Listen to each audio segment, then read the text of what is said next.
Christ Triumphant, a devotional of Ellen G. White, May 19. 1 Samuel 16 verse 1. How long wilt thou mourn for Saul, seeing I have rejected him from reigning over Israel? Fill thine horn with oil and go, I will send thee to Jesse the Bethlehemite, for I have provided me a king among his sons.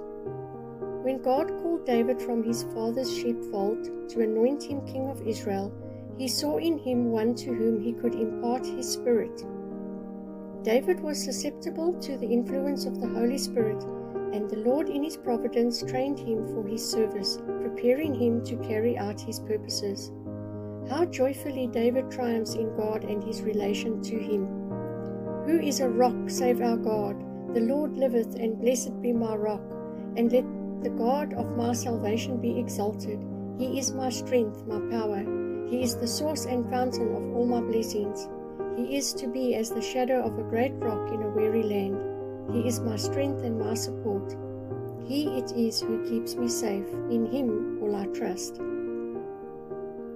After David had been made king of Israel, God did not compliment him on his exalted position or his dignity and the extent of his power, but instructed him in regard to the obligations resting on him. This instruction was to be carefully cherished as the word of the Lord for all who would follow David as rulers of the people. They were to be often repeated as lessons of counsel to future generations. The heavier the responsibilities that people bear, the more humble should they be, and the more jealous of themselves, lest they withdraw their confidence from God and become haughty, overbearing, presumptuous, and self-exalted.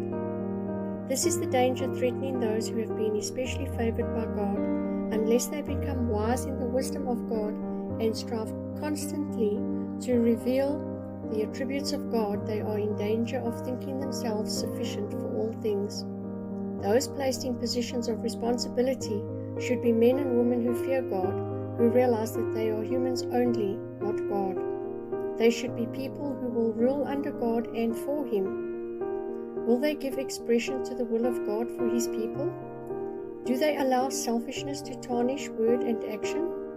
Do they, after obtaining the confidence of the people as leaders of wisdom who fear God and keep His commandments, belittle the exalted position that the people of God should occupy in these days of peril? Will they be, through self-confidence, become false guideposts pointing the way to friendship with the world instead of the way to heaven? Manuscript 163, 1902.